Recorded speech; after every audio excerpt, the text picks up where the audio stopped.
ভারতীয় রেলওয়েতে loco pilot নতুন vacancy কিন্তু এসে গেছে, যেখানে 11,127 জন পোস্টের জন্য রেল নোটিফিকেশন জারি করেছে। তো এক নজরে দেখে নিন কোন জোনে কতখানি ভ্যাকেন্সি অ্যাপ্রুভ হয়েছে।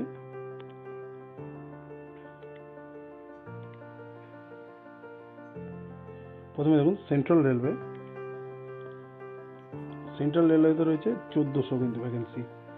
তারপর হচ্ছে ইস্ট সেন্ট্রাল রেলওয়ে, অর্থাৎ ইস্ট সেন্ট্রাল রেলওয়ে মানে হাজিপুর রাঁচি, সেখানকার জন্য হয়েছে 700। ইস্ট কোস্ট ভুবনেশ্বরের জন্য হয়েছে 1625, বেশ ভালো। 1625 মানে 11,127 পোস্টের মধ্যে 1625 অনেকটাই। এবং ইস্টার্ন রেলওয়ে যথেষ্ট কম বেরিয়েছে তুলনামূলক, 608টা।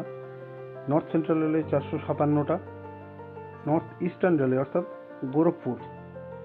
গোরখপুর হচ্ছে 105টা, অনেকটাই কম, তুলনামূলক অনেকটাই কম।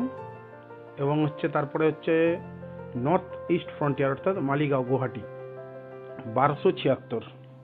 যেহেতু এখন অনেক ওই রুটে অনেক দূর অবধি গাড়ি যাচ্ছে, তো ফলে ওই দিকে লোকো পাইলটের বেশ প্রয়োজনীয়তা বেড়েছে। নর্দার্ন রেলওয়ে 740টা এবং নর্থ ওয়েস্টার্ন রেলওয়ে 600। ওকে। এবং আরও যে ভ্যাকেন্সি বেরিয়েছে অন্যান্য জোনের জন্য, দেখুন সাউথ সেন্ট্রাল রেলওয়ে অর্থাৎ সাউথ সেন্ট্রাল হচ্ছে সেকেন্দ্রাবাদ, SCR সেকেন্দ্রাবাদ হচ্ছে 674টা। সাউথ ইস্ট সেন্ট্রাল রেলওয়ে অর্থাৎ বিলাসপুর 200টা।